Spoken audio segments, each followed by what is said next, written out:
নমস্কার বন্ধুরা, আজকে আবার একটা নতুন ভিডিওতে প্রাপ্তি অ্যান্ড সৌপ্তিক ম্যাথ সলিউশন চ্যানেলের পক্ষ থেকে তোমাদের সকলকে স্বাগতম জানাই। আশা করি তোমরা সবাই ভালো আছো, সুস্থ আছো। তো আজকে আমি অষ্টম শ্রেণীর কোষে দেখি 10 ত্রৈরাসিক পদ্ধতির অঙ্কগুলো করাচ্ছি। তো তোমরা দেখো, আশা করি বুঝতে পারবে। আর এর আগে এইটা বলেছে, নিচের পারস্পরিক সম্পর্কগুলি দেখি, গণিতের ভাষায় গল্প তৈরি করি, ত্রৈরাসিক পদ্ধতিতে উত্তর খুঁজি। তো এখানে প্রথমেরটা দিয়ে দিয়েছে, দেখো পেনের সংখ্যা আর পেনের মোট দাম। এখানে দেখো 25টা পেনের দাম এত টাকা, তাহলে 12টা পেনের দাম কত, আগে গল্পটা লিখতে হবে। দেখো একজন দোকানদার 25টা পেন 112.5 টাকায় বিক্রি করেছে, তাহলে 12টি পেন সে কত টাকায় বিক্রি করবে? এক দোকানদার 25টি পেন 112.5 টাকায় বিক্রি করেছেন, তবে তিনি 12টি পেন কত টাকায় বিক্রি করবেন? দেখো পেনের সংখ্যা কমেছে, তাই পেনের দাম কমবে। পেনের সংখ্যা কমেছে, তাই পেনের দাম কমবে। ইহা সরল সম্পর্কযুক্ত। ভগ্নাংশটি এক অপেক্ষা ছোট, অর্থাৎ 12/25। অতএব এই সমান 112.5 গুণিতক 12/25। দেখো 25 দিয়ে কাটলে একেবারে কেটে যাবে, 4 25-এ 100, 12 পরে রইল, 10 মিনিটটা রইল 125, 5 পয়সা 125, বা এক সমান কত? 12, 5 গুণ 60, 12 48, 12 48, 29, 55, 12, 53, 54। তাহলে কি লিখবো? দোকানদার 12টি পেন 14 টাকায় বিক্রি করবে। দোকানদার 12টি পেন 54 টাকায় বিক্রি করবেন। প্রথমে গতিবেগ কিমি পার 1 ঘন্টা, কিমি পার ঘন্টা মানে 1 ঘন্টায় যাচ্ছে। 9 কিমি পার গতিবেগে যাচ্ছিল, নির্দিষ্ট সময়ে সে দূরত্ব গেল কত? 112.5 কিমি। কিন্তু গতিবেগটা সে আবার বাড়িয়ে দিল, 12 কিমি করলো। যেই গতিবেগ বাড়িয়ে দিল, নির্দিষ্ট সময় দূরত্বটা সে বেশি যাবে না কম যাবে? স্বাভাবিকভাবেই ভালো করে বুঝবে, আমি যদি 9 কিলোমিটার বেগে 1 ঘন্টা যাই, তাহলে আমি 112 কিলোমিটার যাব। আমি যদি 12 কিলোমিটার বেগে 1 ঘন্টা যাই, তাহলে কত? নিশ্চয়ই বেশি দূরত্ব যাব, তাই তো? তাহলে কি হবে?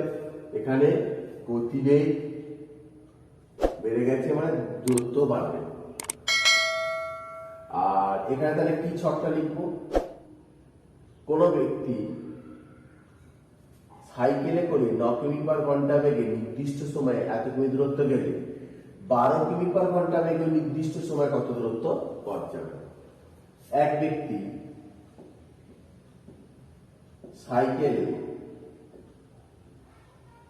9 কিমি পার ঘন্টা বেগে গেলে নির্দিষ্ট সময়ে 112.5 কিমি পথ যায়। 112.5 কিমি পথ যায়, কিন্তু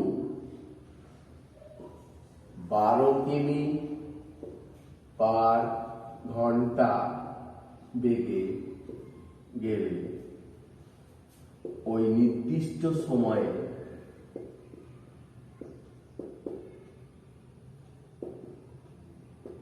সে কত পথ যাবে। ত্রৈরাশিক পদ্ধতিতে সমাধান করি।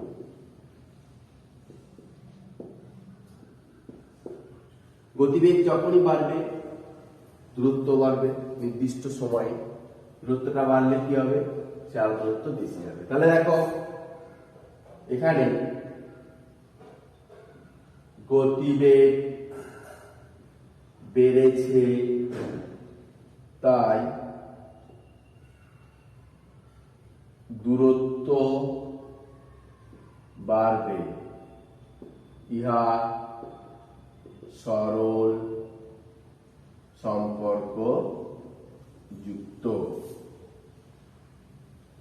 দূরত্ব বাড়বে, ইহা সরল সম্পর্ক যুক্ত। ভগ্নাংশটি তাহলে কি হবে, ভগ্নাংশটি এক অপেক্ষা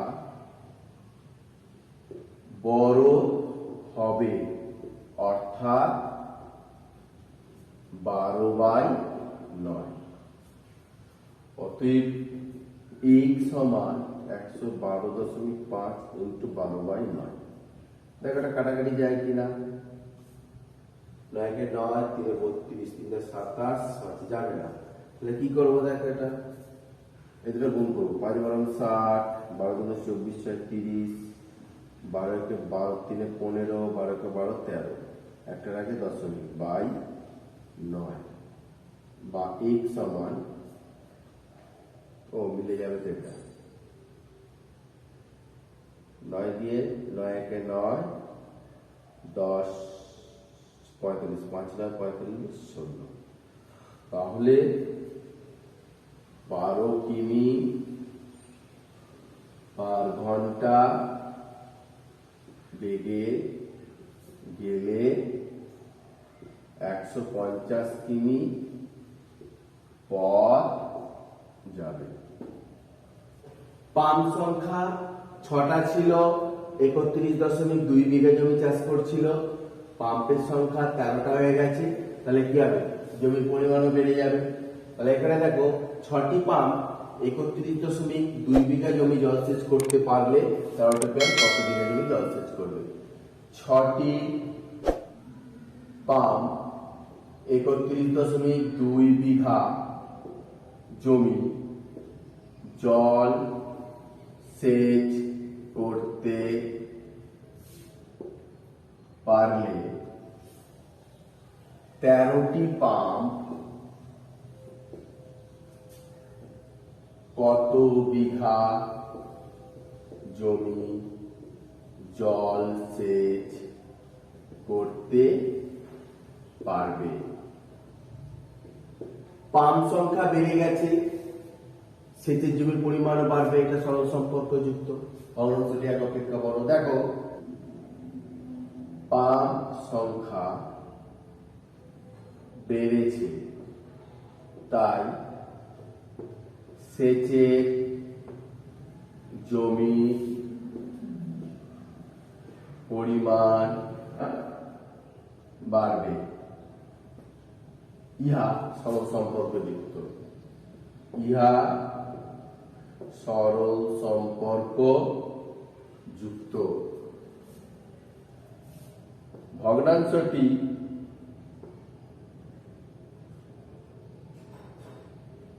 এক অপেক্ষা বড়, অর্থাৎ 13/6।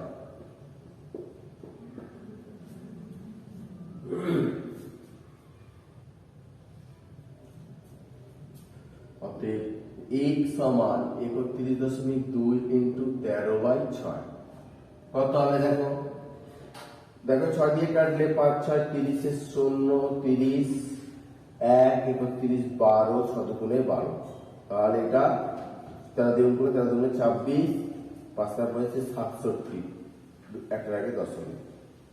অতএব 13টি পাম্প 67.6 বিঘা জমি জল সেচ করতে পারবে। বলেছে প্রতি ছাত্রের দৈনিক বরাদ্দ দানাশস্য ছিল 306 গ্রাম, ছাত্র সংখ্যা ছিল 425 গ্রাম। এবারে যদি ছাত্র সংখ্যাটা আরো বেড়ে গেল, কতজন বেড়ে গিয়ে 458 জন হলে প্রত্যেক ছাত্রের দৈনিক বরাদ্দ দানাশস্য কত হবে? বলছে একটি ছাত্রাবাসে 425 জন ছাত্র ছিল এবং তাদের দৈনিক খাদ্যের দৈনিক বরাদ্দ দানাশস্যের পরিমাণ ছিল 306 গ্রাম। হঠাৎ আরো 33 জন ছাত্র ওই ছাত্রাবাসে এলো, তাহলে এখন ওই পরিমাণ খাদ্যে প্রতি ছাত্রের দৈনিক বরাদ্দ কত করে হবে? দেখো সমস্যাটাকে লিখছি। একটি ছাত্রাবাসে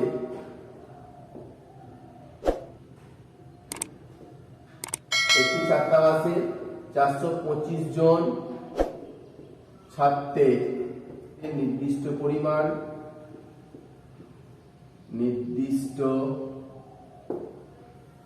পরিমাণ খাদ্য ছাত্র প্রতি দৈনিক বরাদ্দ ছাত্র প্রতি দৈনিক বরাদ্দ 306 গ্রাম ছিল। এখন ওই ছাত্রাবাসে আরো 33 জন ছাত্র এলো, তাহলে ওই নির্দিষ্ট পরিমাণ খাদ্যে প্রতি ছাত্রের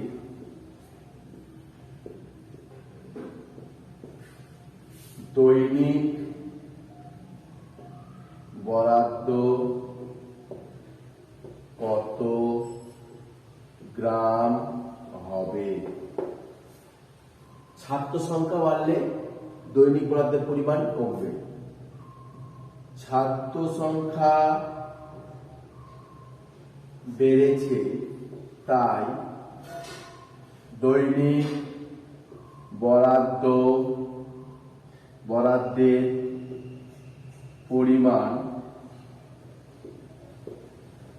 কমবে। ইহা ব্যস্ত সম্পর্ক যুক্ত। ভগ্নাংশটি এক অপেক্ষা কমবে বলেছে, ছোট, অর্থাৎ 425/458 অতএব এক সমান 306 গুণিতক 425/458। 2 দুগুণে 4, 2 দুগুণে 4, 9 দুগুণে 18, 2 খাইয়ে 15, 6, 5, 0, 2, 5/229, 283.951 আসন্ন মান দিয়ে 283.95 গ্রাম। অতএব প্রত্যেক ছাত্র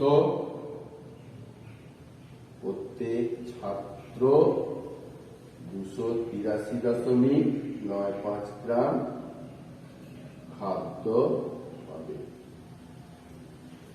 তো বন্ধুরা, ভিডিওটা দেখার জন্য তোমাদের সকলকে ধন্যবাদ জানাই। যদি আমার ভিডিওটা ভালো লাগে তো একটা লাইক করো, পারলে শেয়ার করো। আর যারা আমার ভিডিওটা নতুন হয়েছো, পরবর্তী ভিডিওগুলো পাওয়ার জন্য আমার চ্যানেলটা সাবস্ক্রাইব করবে, পাশে থাকা বেল আইকনটা বাজিয়ে দিও। আর যারা সাবস্ক্রাইব করেছো তাদের ধন্যবাদ। নমস্কার।